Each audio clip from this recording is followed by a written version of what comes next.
a warm welcome to this episode of Brand Horizon Bespoke Show. I am Asha Sampath, and I would like to extend a heartfelt thanks to all the participants and the panelists for joining in today. The topic we have for today is gaining competitive edge through cross-cultural diversity. And to discuss this, we have an amazing panel with decades of experience in international business and cross-cultural environments. Before I move on to introduce the esteemed panelists, a heads up to the audience. If you have any questions for the panelists, please feel free to post them in the chat box and we'll address them at the end of the session. Thank you. Our first panelist for today is Anita Alexander. She's a Senior Director, Data and Analytics at GE Healthcare and a member of GE's prestigious Accelerated Leadership Community. And her Rising Award winner, she thrives in matrix environments where outcomes are driven by seamless collaboration between multidisciplinary and highly skilled teams. Welcome to the show, Anita. Thank you, Asha. Thanks for having me over. Really a pleasure. Thank you. Our next panelist is Monica Agrawal. She is a senior client partner at KornFerry, India lead for financial services and board practice. She has over 2 decades of international experience through her associations with organizations such as HSBC, MasterCard, Unilever, and Bennett & Coleman. She has co-authored the book, Boards That Lead, a pioneering study on board practices in India, undertaken in partnership with National Stock Exchange. Welcome to the show, Monica. Thank you, Asha. Glad to be here. And our third panelist is Giovanna Questioni, and I'm delighted to welcome her back on my show. She is a global retail advisor and an omni-channel expert. She strongly believes that customer-centric perspective is key for seamless shopping experiences in fashion and luxury brands. Welcome back to Brand Horizon Bespoke Show, Giovanna. Thank you, Asha, for the invite. Today's topic is relevant for businesses, prospective employers, and recruiters alike. Businesses now operate in a global era, and if they have to stay ahead of the curve, they have no choice but to embrace diverse cultures and create intimacy with them in order to bring best practices across the globe. And for potential employees, cross-cultural skills are no longer an icing on the cake, they're an integral part of the cake. And for players in talent sourcing and management, they have an indomitable task in identifying and orienting resources to adapt seamlessly to cultural diversity and the new world order defined by globalization. With this backdrop, I would like to start the panel with Anita Alexander. Anita, what does cross-cultural diversity mean to you in the context of business, and how does it impact organizations? Over to you, Anita. Sure. Thank you, Asha. First of all, good morning, good afternoon, and good evening, everybody. I hope everybody is keeping safe and your families too. I'll start by saying that cross-cultural diversity brings about a plethora of opportunities for businesses that have global presence or businesses that want to create an impact in the international space. And be it the diversified perspectives leading to innovation, or the access not just to the global talent pool, which we talk so much about, but also the local consumer insights, or the many opportunities around the follow the sun model, can all have a huge impact on the competitive advantage of a business. For example, the expanded market reach, because it can now adopt its offering to a wider segment of consumers, because they understand the need of the consumers in a local market. Right?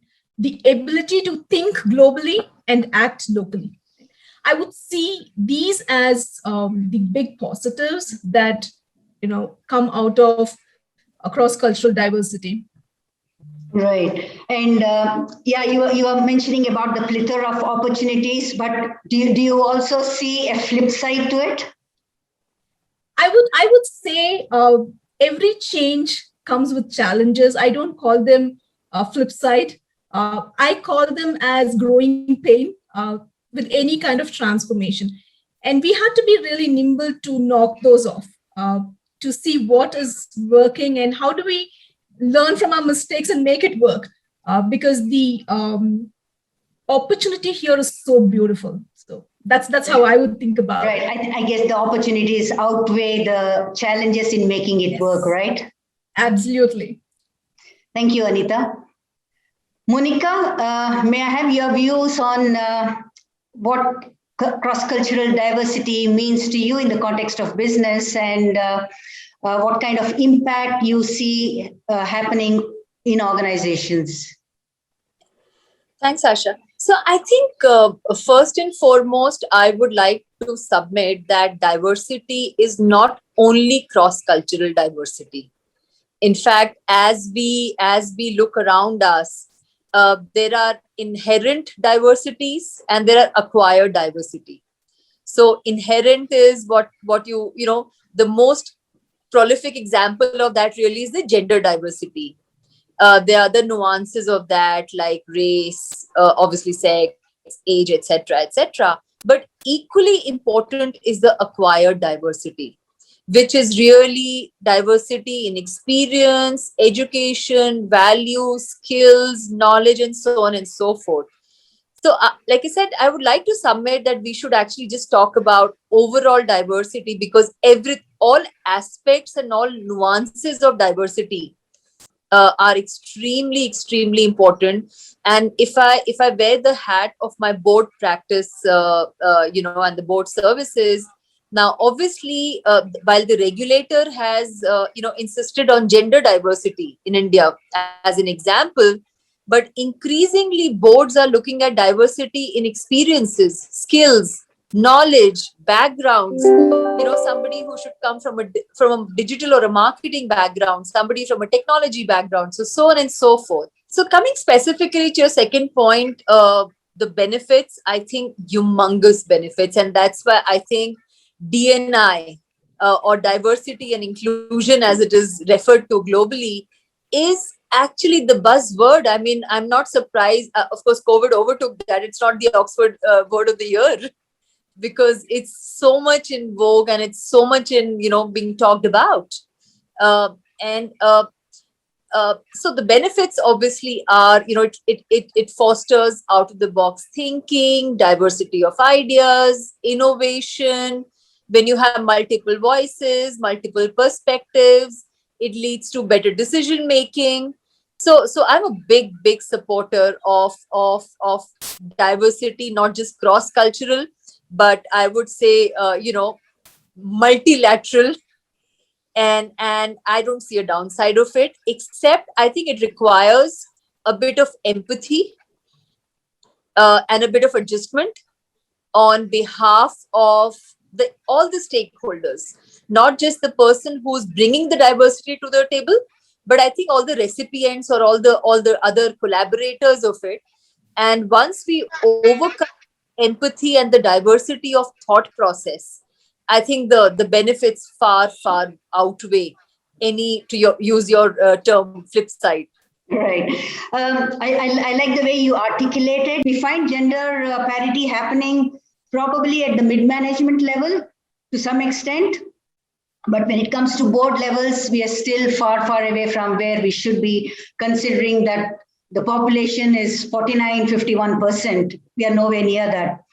So that's the reason we didn't include the gender diversity. But yes, your articulation about the advantages from cross-cultural diversity was very interesting. Thank you. Over to you, Giovanna, for your views. Well, in my experience, having gender diversity and cultural diversity in a team is really, really important, especially for business reasons. Because having as much perspective as possible can really drive the business to better results. Just to give you a silly example, in one of my previous company, I had the opportunity to make together different profile or functions, if you prefer, during cross-functional meetings. And really, it's useful because each one can understand the other side, not only opinion, not only perspective, but experience. And it's really important. If not, you will always have commercial discussing with marketing, with finance, etc., and no one understand the other person opinion because doesn't understand the experience. That's the fact. At the end, what I had is really a team that works. What you're saying is it cuts across all the functions and not restricted to a particular function. Is that right? Yes, I feel that having a real cross-functional meeting is useful for a company. So it can prevent misunderstanding, mistakes, but the most important is that it can help to bring new opportunities. Right. Thank you, Giovanna. Anita, I would like to ask you, there is a survey from McKinsey which says that there is a direct correlation between cross-cultural diversity and financial performance. So can you share your thoughts on how organizations can embed diversity and inclusion into their growth strategies to make sure that there are tangible benefits that come out of it rather than just remain as buzzwords? Their study also states that the most diverse companies are now more likely than ever to outperform less diverse peers on profitability, right? So clearly there is a string connecting the workforce that is diverse to how profitable a business can be. In my opinion, to embed D&I into growth strategy, there should be a purpose and drive that goes beyond the percentage measure of cultural and ethnic diversity. Organizations should look deeply at what specific business scenario benefits from the wealth of perspectives, the local market knowledge, and the creative insights that is coming out of this diverse talent. So, really thinking about why do we need a diverse set of team members? And then translate them to tangible outcomes that tie to the growth strategy, being very, very intentional about it. Measure it or course correct when we are not able to accomplish those outcomes, and then celebrate the wins. The more we hear about the tangible wins, beyond just, hey, I'm X percentage culturally diverse, right? Really kind of boosts the power of bringing a diverse workforce. So I guess a lot of introspection has to be done every time a strategy discussion happens on how we can find the right talent that's required to implement the strategy and where exactly that talent is available, and then try and integrate resources from across the globe and bring in an inclusive environment. Am I right? That's right. So being very intentional about it, right? And then measuring it to really see, because what doesn't get measured doesn't get done. Right? So how do you really measure that? I would, say that is the foundational and very basic thing. Once we start doing that and celebrating that in its true essence, I'm sure, there's going to be much more drive to tie this to profitability. Right. Thanks, Anita. Monica, what are your views on how organizations can go about embedding it as part of their growth strategy? I think first and foremost, the messaging needs to come from the top.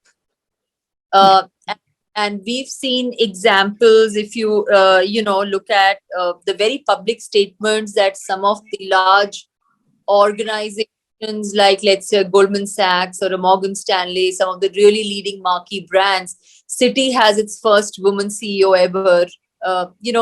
So I think the messaging and the adoption needs to come right from the top.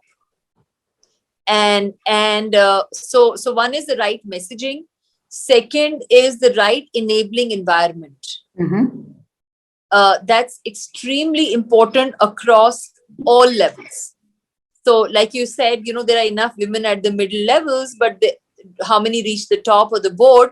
I think that's where the enabling environment comes in. And there is no one size fits all, really.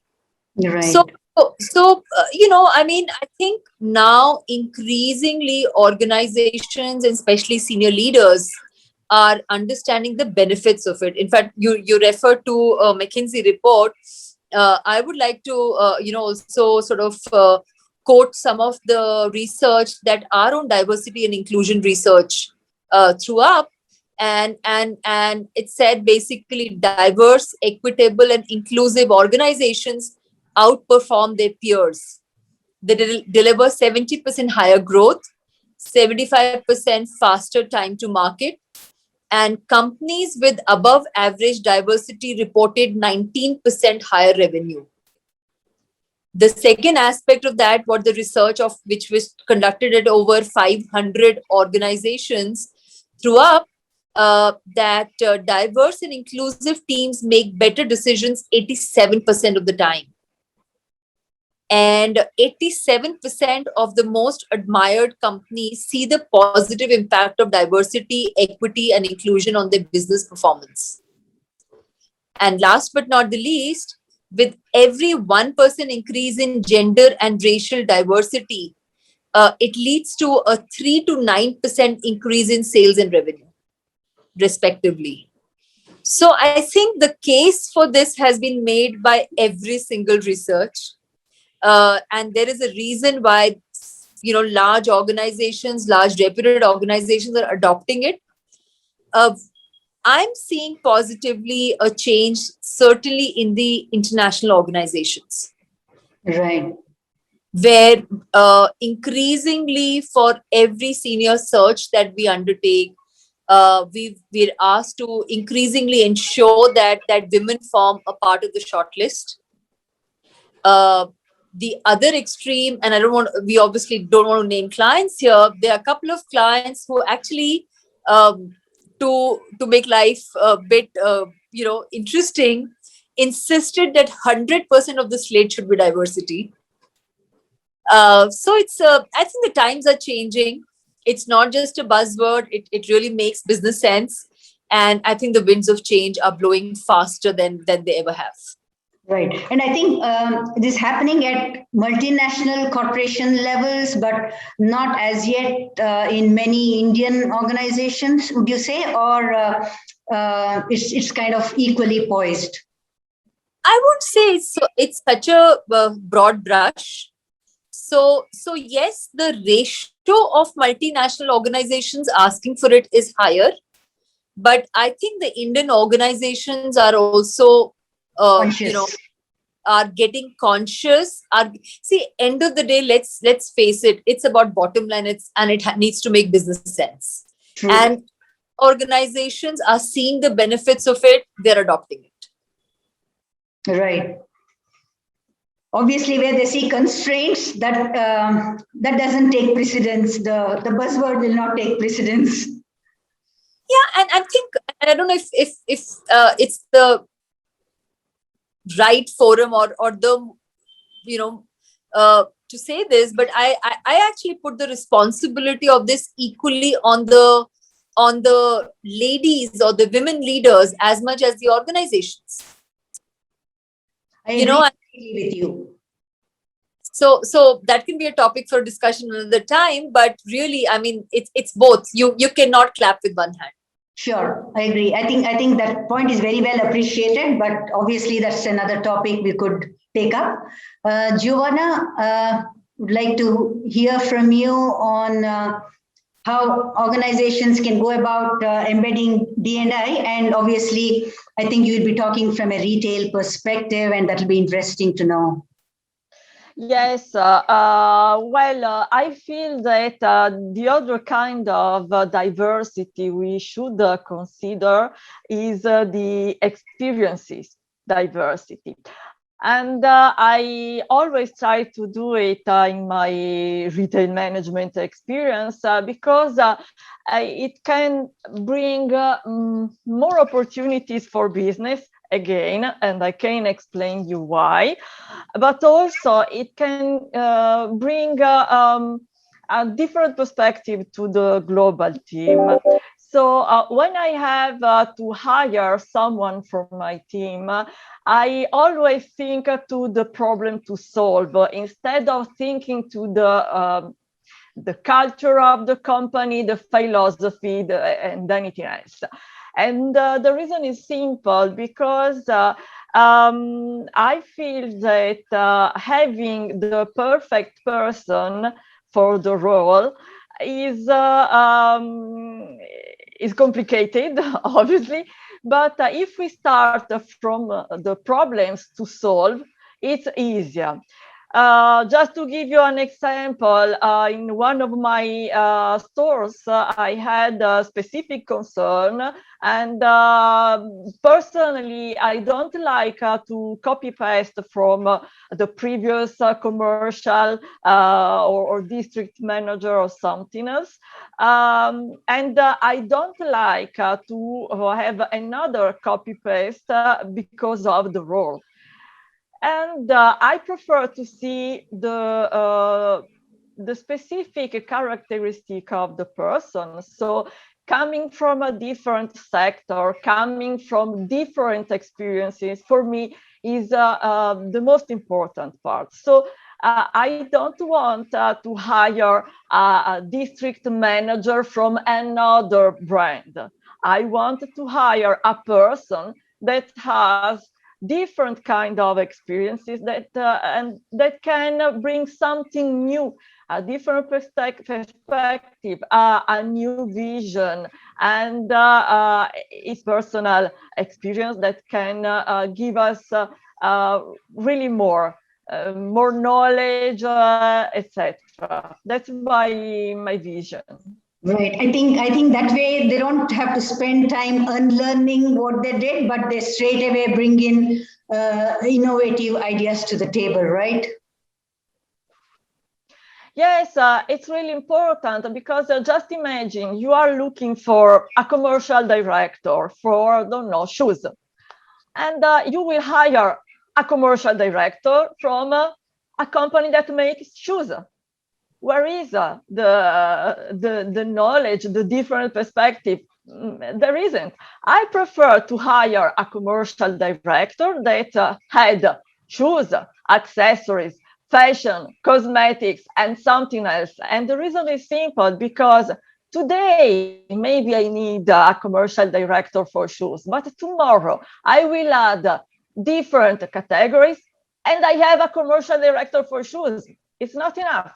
So I cannot hire someone for my current needs. I have to think for my 5-10 years ahead needs, following the development of my brand or my company strategies, etc.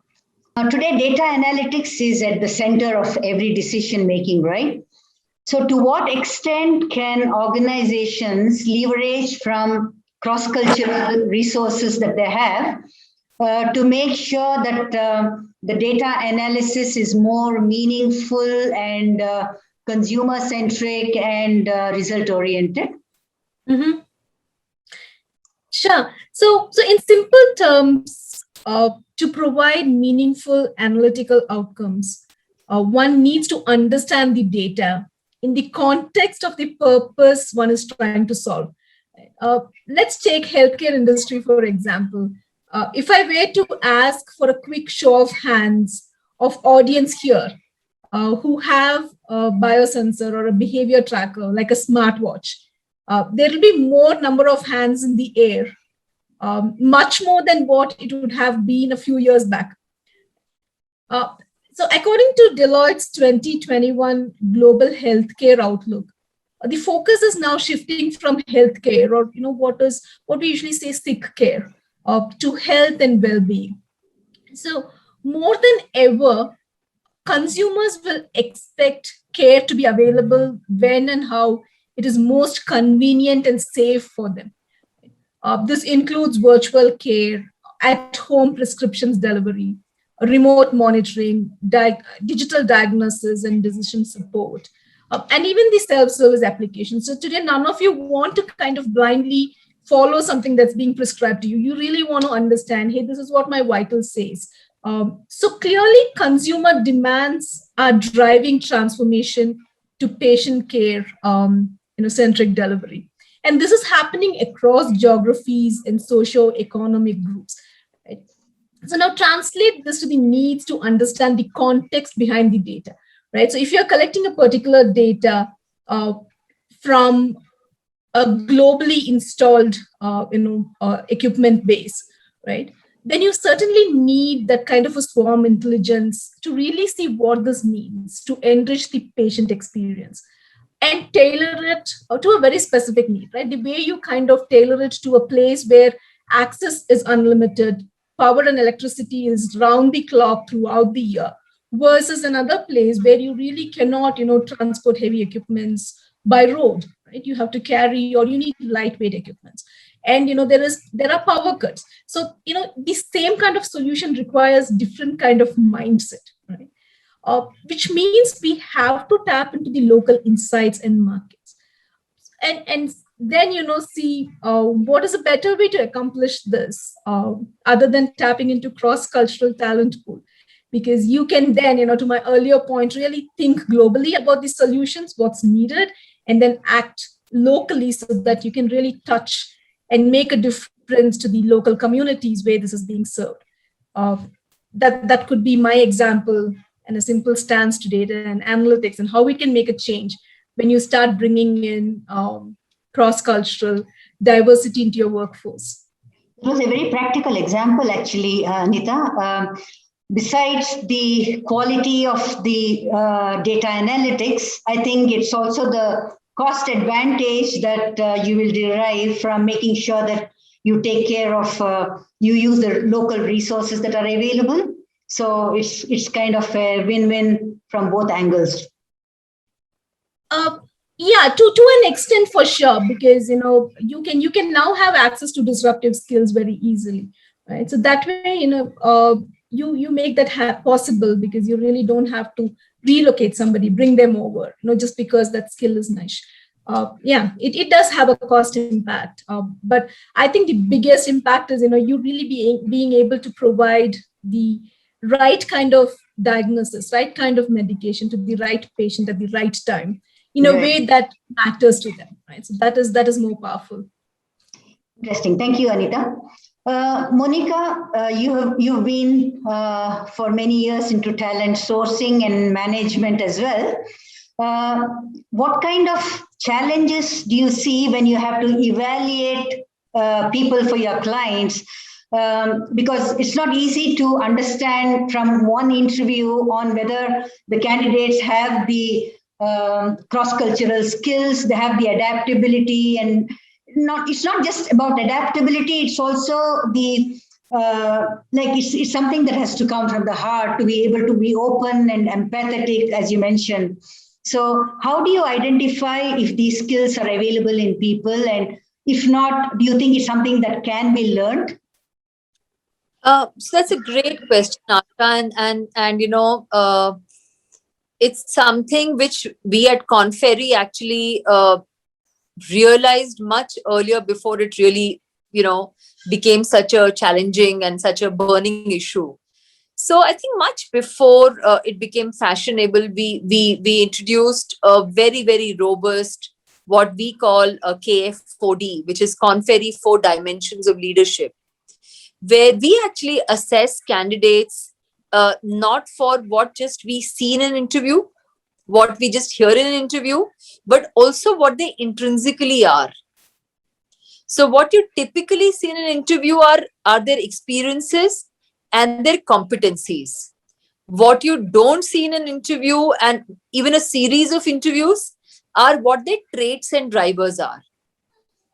And therefore, for every search that we undertake, we actually agree with a client and we create what we call a unique client profile, where we understand with them what are those traits and drivers that they need for their specific organization. Okay.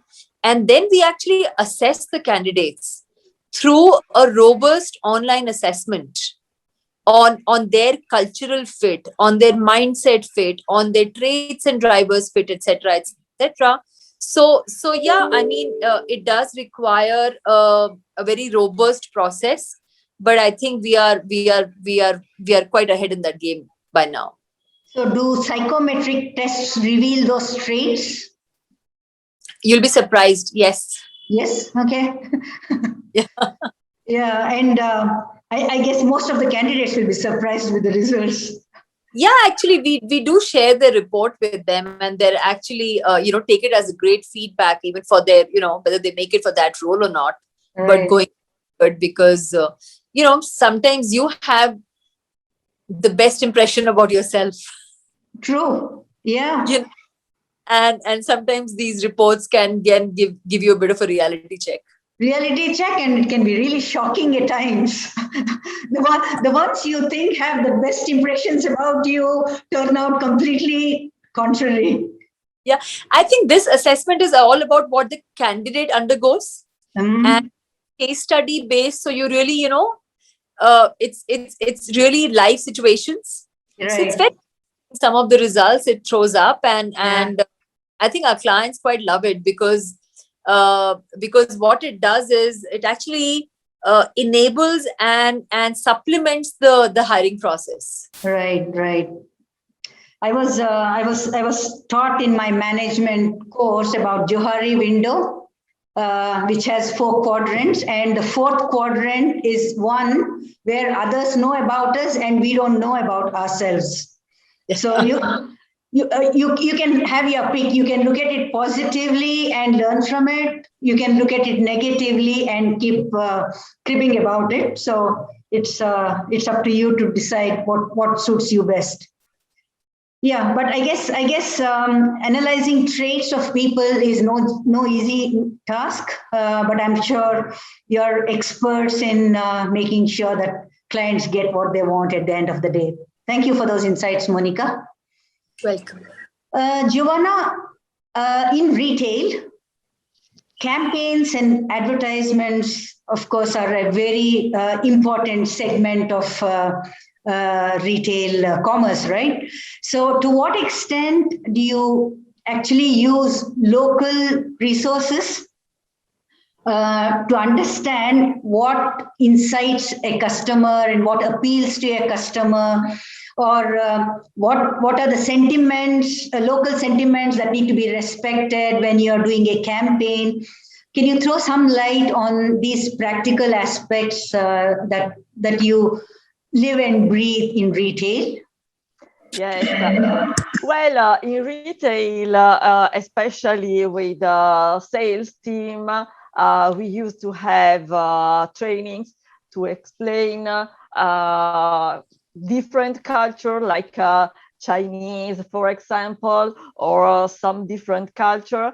And the reason is because of tourists come to visit Europe, and we have to provide a good sales assistance, etc., etc. This is one topic. The other topic is, for example, with the advertising campaign. I guess you saw some problems in China with some brands I don't want to mention, but it happens to have some misunderstanding, and there is is simple because we think that Chinese is in one way, so maybe they like that and not that. We can say the same in Europe with Italians in one way, French people in another way. And I can give you a silly example. There is a word, versatile. Versatile is positive in English, right? Is positive in Italian also, is totally negative in French. And the word is the same. We pronounce quite the same way.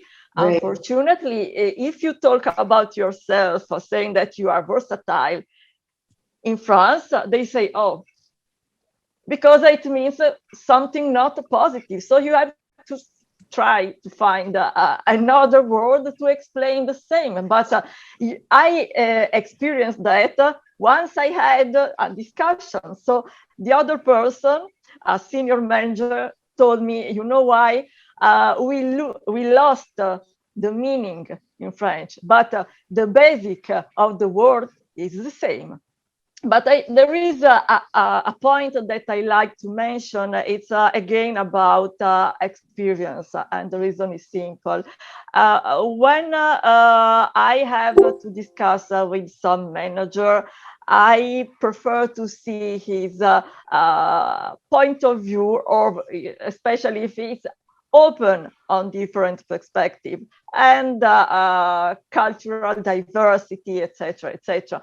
And by my experience, you can be open only if you live in another country, because traveling for business, for vacation, for something else is one experience. But when you have to relocate, and in my career, I relocated 3 times, even if it's in Europe, where we can say we are quite similar, it's not the reality, because I am Italian, and in Italy, I have some laws, some habits, etc., etc. I relocated to Malta. Malta is near to Italy, but it's a totally different mentality, habits, etc. And when I moved to France, even if I like French people, I already had experience in business, etc., etc.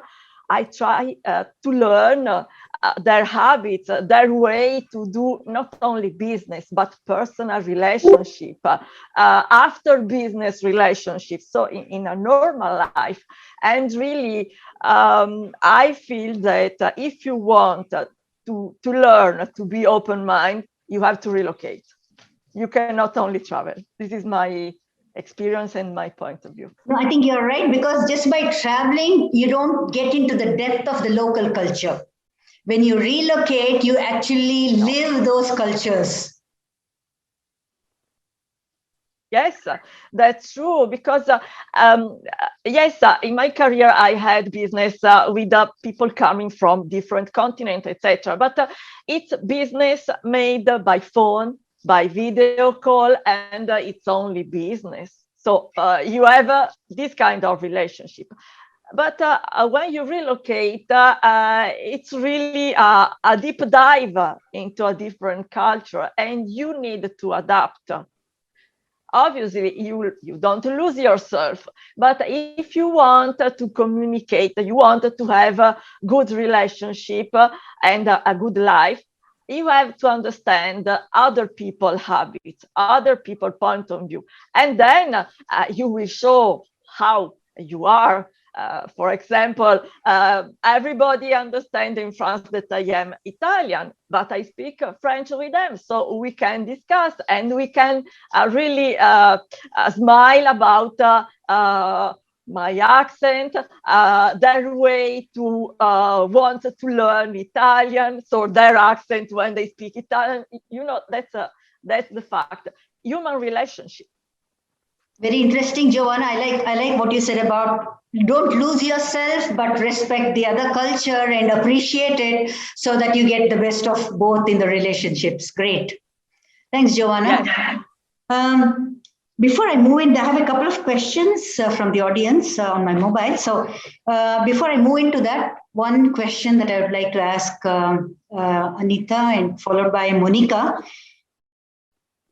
just like Giovanna was mentioning about versatility, we also have, as another example, greetings, for example. Each country has a different way of greeting people, and it's good to understand those cultures before we actually start to interact with them. So my question to you, Anita, is where there is cross-cultural diversity, there's bound to be a matrix reporting structures as well. And you are very, very familiar with that, right? So while matrix has advantages in terms of knowledge, in terms of visibility to the top management, the matrix structure also has its own set of challenges, like conflicting goals sometimes. Sometimes you don't know who your boss is. Sometimes we have accountability without authority. I've been in the matrix work culture, so I kind of relate to those problems a lot. But at the same time, there are a lot of advantages in it.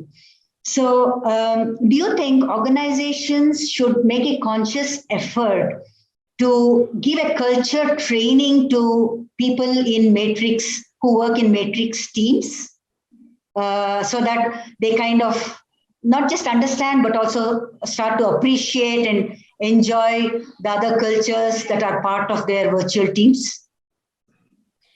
Absolutely. I couldn't agree more with Joanna on the human experience part, because end of the day, diversity should be a way of work. And this really calls for experiential learning, right? There needs to be a constant reminder and refreshers to weed out subconscious bias, because conscious bias is something that we know we're doing and then we can fix it. But there are so many subconscious bias, even in terms of your body language. How do you really come across? Do you come across inclusively? Right? So you'll figure out more and more the more deeper we get in there. Right? So broadly, I feel organizations have 3 golden junctures to intervene and shape the culture. Right? One is when you're bringing in new employees, the new employee orientation. The second is around the promotion cycles or phases in your organization where there are massive role changes and almost all leadership changes, especially if you have supervisory level changes, because that kind of really says if you have a team that is globally spread, and then you have a low context kind of culture where everything is very, very explicitly stated, versus you have team members in a high context culture where most of the words are inferred or implicitly stated. To Joanna's point, right, the same thing could mean very different things. So how do you really tailor those and be effective in your communication? So it kind of comes together, right? So that is the kind of trainings that we have to look for, which caters to a broad spectrum. One, like the general awareness of culture. So if you're traveling, you're relocating, what do you really expect, and how do you kind of settle in and assimilate well, right? From there up until a point where you have specifically tailored deep dive programs for a first-time people manager who has teams spread across 2 different areas. So I think that is really vast and needs to be very, very experiential, very well tailored, and we need to continuously refine it because there is no one size fits all in this space. Sure. Yeah, I think the body language can speak more than words. Yeah, in a multicultural group. So that's a great point. Thank you. Monica, your experiences and insights from matrix work environments? So I think almost all organizations are understanding the importance of addressing what Anita referred to and which is now widely accepted is the unconscious bias. See, what you can change. What you don't know, you need training to change. Right. And therefore, I think unconscious bias trainings are actually becoming quite common. They address how our minds need to, have, first undo what the conditioning that our minds have, gone through over years, and how to deal with people who we perceive as different from us, and clearly I think there are scientific training programs, which are actually being designed now for organizations to really realize this and address this whole unconscious bias. But a lot of it is about actually learning on the job. Right. Yeah. You can put people in a training program, you can ask them to undergo it, but I think end of the day, it is something which needs to evolve as a process, needs to evolve as something that we want to do. So I really believe that behavioral training, which focus on inclusive mindset, skill sets, and relationships, as well as some structural changes which focus on creating equitable and transparent structures, practices, both at times of hiring and, like Anita said, promotions, etc., etc. So I think it actually, a lot of it needs to go hand in hand. Right. So it's not just training, there's a lot more to it that happens on the ground and evolves over time. Absolutely. Very well said. Giovanna, you have anything to add on the training part of cross-cultural diversity and inclusion? Well, I think that the training can really help. And another part, in my opinion, is the leading by example that we need. So as someone told before, it comes from the top. Right. That's the fact.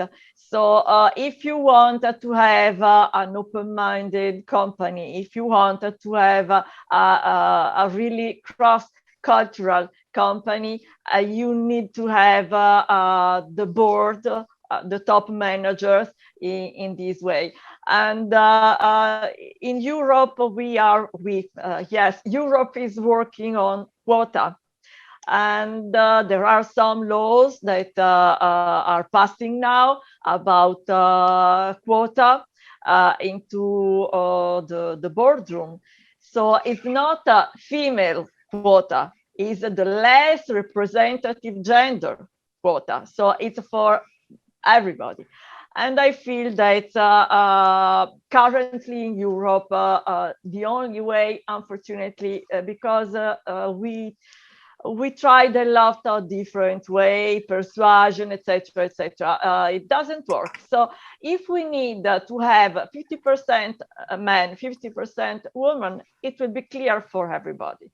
And it's simple. If we have a look to results, whether the boardroom is well mixed, we have amazing results, from financial to anything else. So I feel that we have a lot of reason to do that, and I am supportive. Great. So leading by example, I think is a great way to make things happen. Thank you, Giovanna. Before we go in for the closing comments, we are almost on time. Couple of questions that has come to me. Should cross-cultural diversity skills be part of curriculum in education system? Anita, would you like to take that? Sure, absolutely. Absolutely, yes. See, one from an employment standpoint, right? Because geographically, constraints and boundaries are blurring now with remote working and virtual teams becoming very prevalent. It is very important to be able to communicate, negotiate, and influence in a global setting for anybody to be very successful in their career. So cultural sensitivity is a must-to-have critical skill, according to me. Right? But beyond that, right, beyond the employment standpoint, the budding professionals of today are the future leaders. Right? It only serves them well to be more literate, to thrive in an environment where you have international workforce. embed into their DNA and break stereotypes that might arise out of the biases that we were talking about, not understanding cultural differences. So I would say 100% and more supportive towards having this in curriculum. Yeah, that's a great answer.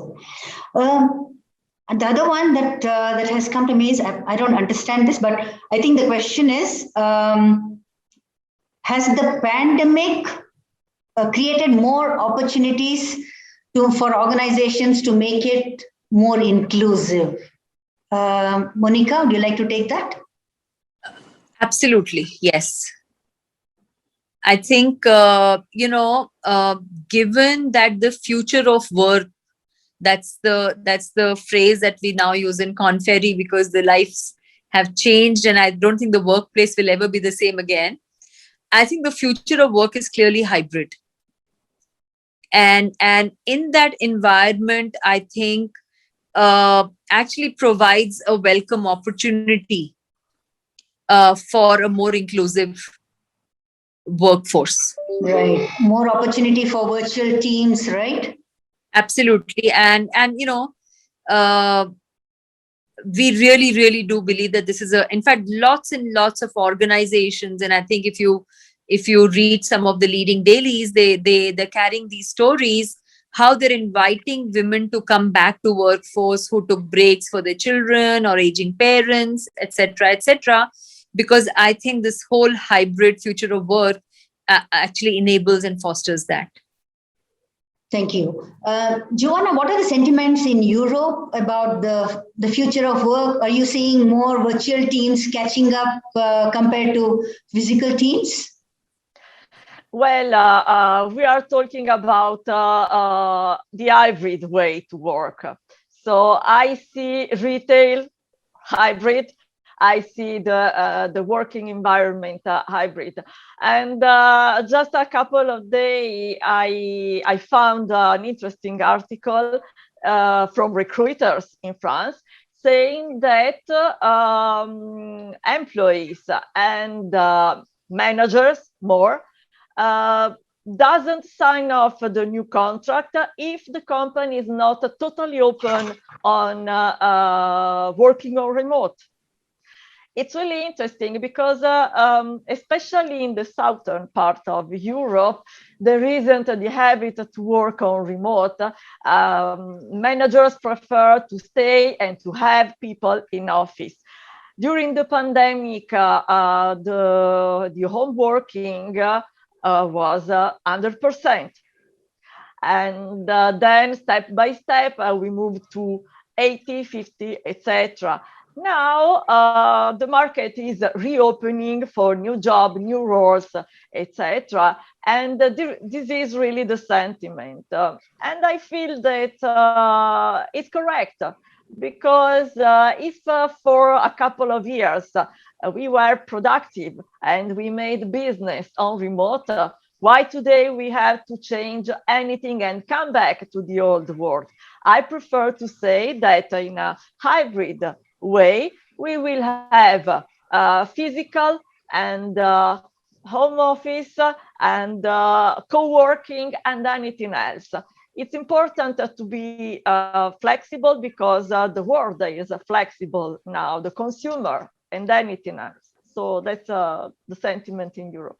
Yeah, great. I think it's kind of going to penetrate across the globe, and we are going to get the best of both worlds in a hybrid environment, and hopefully a better work-life balance for everyone going forward. Hope so. So those were great insights. Before I conclude, any quick closing comments, one-liners or two-liners from starting with Anita? I think there's more than what I'm walking away from this interaction, learning more than what I knew when I walked in. I really want to thank the co-panelists. But it also kind of reinstates the fact that there is so much that we can do just by understanding what we want to accomplish with diversity, by being very, very clear about that, being intentional about that, walking the talk. And that we are true to that purpose. It is not just a PR activity, right? Being really true to it and solving for what the world needs. So thank you so much, Asha, for bringing us all together here. Really loved the conversation. Well said, Anita. Thanks for those closing remarks. Monica, over to you. Yeah, I think I would also only like to summarize to say that diversity has a compelling business case. Diversity is here to stay. And I think each one of us needs to play a role in that, in enabling that. It can't be just with the board. It can't be just with the CEO. It can't be just with the HR team. It can't be just with the talent acquisition team or your hiring partner. Each one of us needs to embrace it, believe in it, and make it happen. Very well put. Thank you. Giovanna, your closing comments? Yes, there is a sentence saying diversity works, and I believe in that. And during this discussion, we found a different perspective, and I continue to say that yes, diversity works. So I wanted to thank you, Asha, for making it possible, and I want to thank you, Anita, and also Monica, because of their insight that enriched my my knowledge, and really it was a nice discussion with you. Thank you, Giovanna. Anita, Monica, and Giovanna, thank you so much for making time amidst your busy schedules to make this event so engaging. Your insights are truly valuable, and I'm sure there'll be lots to benefit from here when the recorded session goes on social media. So thank you for making time to make it happen.